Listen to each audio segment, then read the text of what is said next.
Fluid mechanics के कुछ अच्छे कंसेप्ट्स हैं। मैंने अभी अपलोड किया था, उसमें एक जगह साइन में इशू आ गया था, मैं एक्सप्लेन करना भूल गया था, तो किसी को डाउट ना हो मैं दोबारा से एक चीज़ और मैंने ऐड कर दिया है, कंसेप्चुअल एस्पेक्ट और ऐड कर दिया है। ये प्रॉब्लम आप खुद ट्राई करके देखिए। इसके बाद मैं कुछ कंसेप्ट्स डिस्कस करूँगा, फिर ये एडवांस के लिए बहुत रेलेवेंट क्वेश्चन बन सकता है। एक इंक्लाइन प्लेन है, इस पे एक प्लेटफॉर्म है जिसका मास बहुत कम है, you can ignore it, very small, और ट्यूब है, लिक्विड है उसमें, और ये मास जो है इसके कंपैरिजन में काफ़ी कम है। ये इंक्लाइन प्लेन पे चलती है और यहाँ पे फ्रिक्शन फोर्स 0 है। ये जो ट्यूब है इस प्लेटफॉर्म पे रखी हुई है और यहाँ कोई मैकेनिज़्म है जिस मैकेनिज़्म से ट्यूब रोटेट करती है ओमेगा से इस एक्सिस पे जो कि इसके परपेंडिकुलर है।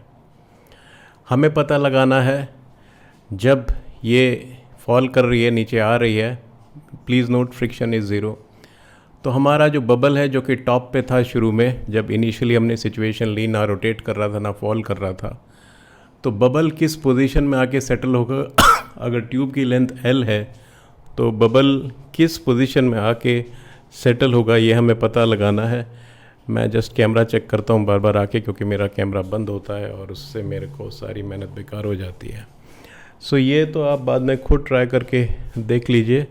और इसको मैं रब कर देता हूँ। अब मैं कुछ कंसेप्ट डिस्कस करता हूँ जो कि पाथफाइंडर प्रॉब्लम 7.14 पेज 7.14 प्रॉब्लम 20 से मैंने कंसेप्ट सीखने के लिए निकाले हैं जो आपके काम आएंगे। अनकन्वेंशनल मेथड है।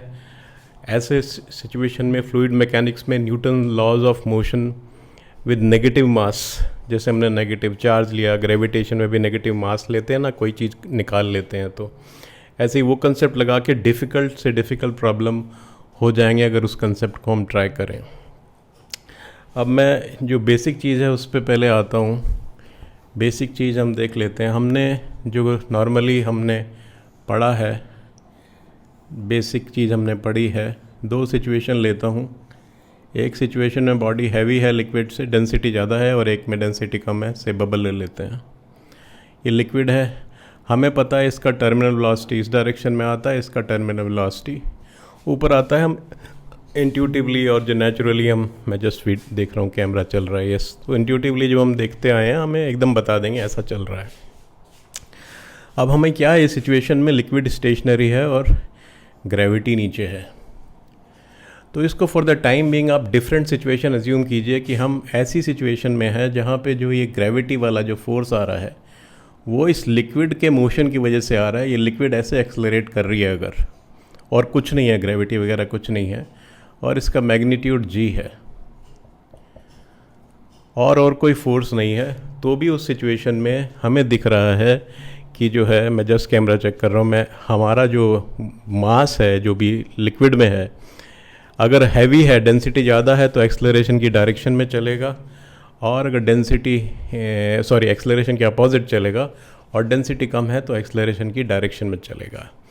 तो हम इस प्रॉब्लम को अब दूसरी तरह से देखना शुरू करते हैं कि लिक्विड को हम एक्सलरेट अगर करेंगे और उसमें कोई बॉडी है तो वो कैसे बिहेव करेगी, उसमें लॉज ऑफ मोशन कैसे लगाएंगे। तो इस सिचुएशन में जो हमारा सिंपल सिचुएशन था, हमें पता है टर्मिनल वेलोसिटी का ये वैल्यू होता है अगर बबल है।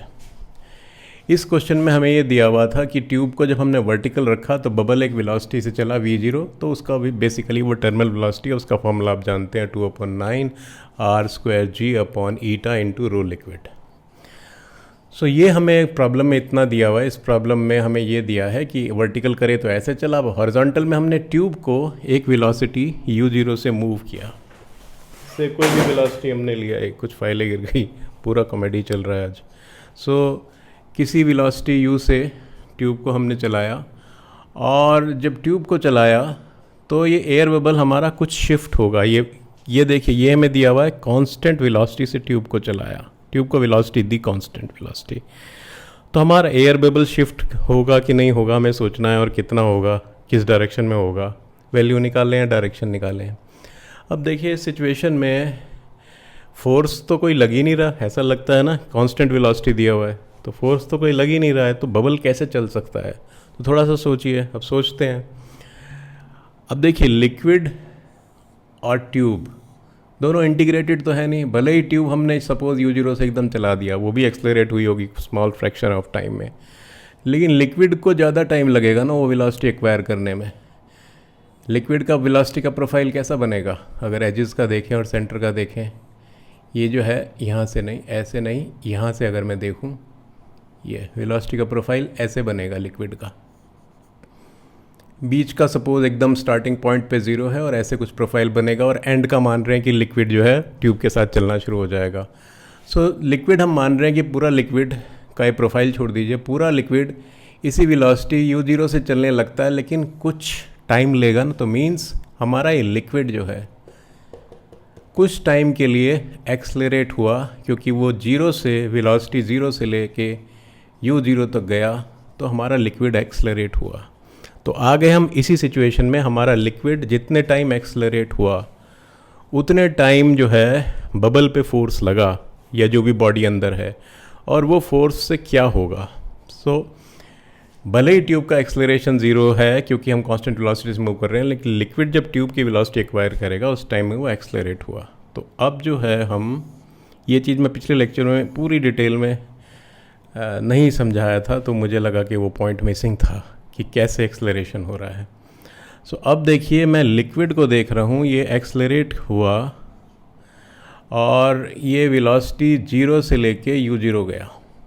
तो किसी टाइम t पे हम आ जाते हैं, सपोज़ ये बबल है अंदर, ये वेलोसिटी vr से चल रहा है, इस लिक्विड में रिलेटिव वेलोसिटी vr है। सो नेचुरली लिक्विड ऐसे फ्लो कर रहा है, ये ऐसे रिलेटिव वेलोसिटी, अगर बबल को रोक लें तो लिक्विड ऐसे चल रहा है, ऐसा लगेगा। तो इसमें एक तो ड्रैग फोर्स है। अब ऐसे क्वेश्चन करने के लिए एक बेटर तरीका है कि आप जो लिक्विड डिस्प्लेस हुआ उस लिक्विड को भी बबल के अंदर रख लीजिए, लेकिन उस लिक्विड का मास नेगेटिव में लीजिए। तो उसका मास जो है minus rho liquid into volume of the bubble, और दूसरा मास जो एयर बबल जो हमारा है एक्चुअली उसका तो है रो लिक्विड इनटू वी, वो तो पॉजिटिव में ही है। यह यहाँ था नहीं, हमने लिया और ये पूरी एक लिक्विड बना ली। सो बेसिकली हमें दो मासेस हैं, ये जीरो करने के लिए जो है हमें जो है नेगेटिव ले रहे हैं। यहाँ पे पूरी लिक्विड ले ली और यहाँ पे नेगेटिव रख लिया, तो ये खाली हो गया ना, पूरे में लिक्विड है और इतने में नेगेटिव रख दिया तो खाली हो गया ना ये, तो वो हमने किया है। अब देखिए इसका लॉज ऑफ मोशन लगाते हैं। Mass of bubble, rho bubble into volume में लिख नहीं रहा हूँ, dVr upon dt is equal to, हम इस डायरेक्शन में सब पॉजिटिव ले रहे हैं, तो इस डायरेक्शन में जो फोर्स लग रहा है वो है नेगेटिव रखेंगे। नेट फोर्स जो बबल पे लग रहा है, स्यूडो जो एक्सलरेशन की लग रहा है, तो नेट स्यूडो फोर्स ले लीजिए, नेट स्यूडो फोर्स। यहाँ हमने नेगेटिव, हर जगह नेगेटिव साइन नहीं लगाना, यहाँ नेगेटिव साइन इसलिए लगा रहे हैं क्योंकि हमने रिलेटिव वेलोसिटी ऐसे लिया। अगर मैं इसको ऐसे ले लेता, रिलेटिव वेलोसिटी ऐसे ले लेता, तो मैं पॉजिटिव ही लिखता, बाद में रिजल्ट अपने आप साइन चेंज हो जाता। तो मैंने जो साइन लिया है उसके रिस्पेक्ट में नेगेटिव लगा, ज़रूरी नहीं है हर बार नेगेटिव लगाना है। In net of pseudo force -6 pi eta R into V relative, जो ड्रैग फोर्स है जो स्फेरिकल बॉडी पे लगता है।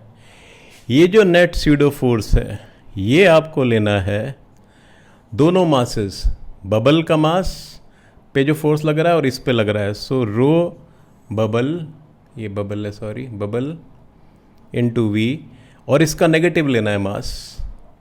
दोनों ऐड हो रहे हैं लेकिन नेगेटिव साइन के साथ ऐड हो रहे हैं। नेट फोर्स ये टोटल ऐड हो रहा है लेकिन इसका नेगेटिव साइन लेना है क्योंकि यहाँ था ही नहीं, मैंने माना है उसको। Rho liquid into V into acceleration is dv upon dt, don't confuse with dvr upon dt। vr is the relative velocity और इसका जो वेलोसिटी एक्सलरेशन है वो dv अपॉन dt है, and v is varying from 0 to u0। -6 pi eta R dvr upon dt को मैं लिखता हूँ मैं dx upon dt, where x is the motion, relative motion with respect to the initial point of the bubble। अब देखिए dt सब side से हटा लीजिए, m बबल dvr ये भी हटा लीजिए, ये भी हटा लीजिए, इसको भी इंटीग्रेट कर लीजिए, ये कांस्टेंट है, ये भी इंटीग्रेट हो जाएगा, ये भी इंटीग्रेट हो जाएगा। अब रिलेटिव वेलोसिटी क्या है, एक मिनट कैमरा चेक कर लेता हूँ, मालूम पड़ा कैमरा बंद है और मैं बोल रहा हूँ, ठीक है। सो ये रिलेटिव वेलोसिटी क्या है बबल का, ध्यान से सोचिए। जब लिक्विड नहीं मूव कर रहा था, लिक्विड मूव करना शुरू करने से पहले भी बबल स्टेशनरी था, VR 0 था। लिक्विड एक्सलरेट किया, जब तक एक्सलरेट किया फोर्सेस लगे, एक्सलरेट करना बंद हो गए। जब लिक्विड ने भी वेलोसिटी u0 एक्वायर कर लिया तो फिर फोर्सेस लगने बंद हो गए, ये सारे फोर्सेस ही लगने बंद हो गए। सो फिर वो जो है रुक जाएगा क्योंकि उसको कोई मोशन देने के लिए नहीं है। तो यहाँ पे it is varying from 0 to 0। भले ही ये भी 0 था वो अलग बात है, m bubble is approximately 0 means very small as compare to other, लेकिन ये 0 से 0 है। सो इसलिए मैंने ये जो है एलिमिनेट हो जाएगा। इस दोनों में आप चाहें तो लिख सकते हैं, लेकिन rho bubble is very small as compare to rho L, तो इसको इग्नोर कर लेते हैं। So it is rho L 4/3 pi r cube, and dv is, this velocity of liquid is varying from 0 to u0, so it will become u0 and minus 6 pi eta r dx is varying from 0 to, suppose x final displacement हुआ x, so value of x comes as, or let me write in terms of u0 with in relationship to x, u0 comes as, this is 2 and this is 3, so 9/3 eta upon r square and what is the other value, eta upon r square upon rho liquid. Is there anything missing? Yes, x is missing, yes. और जो हमारा terminal velocity का formula था ये था 9/2 है, sorry not 3, 9/2, और ये है 2/9 r square g rho liquid upon eta. इन दोनों को मल्टीप्लाई करिए, u0 v0 is equal to, this gets cancelled, r square gets cancelled, eta gets cancelled, rho liquid gets cancelled, x into g. So x का value आ गया u0 v0 upon g। Last lecture में मैंने जो actually पहले डाला था यहाँ जस्ट पता नहीं तो डिस्टर्ब होऊंगा, तो साइन में लिखना भूल गया था, तो मैं नहीं चाहता था कन्फ्यूज़न रह जाए। प्लस मैंने सोचा कि एक और क्वेश्चन ऐड कर देता हूँ जो मैंने शुरू में समझाया, इसलिए मैं दोबारा कर रहा हूँ, रिवीजन हो जाएगा आप लोगों का अगर दोबारा देख रहे होगे जो।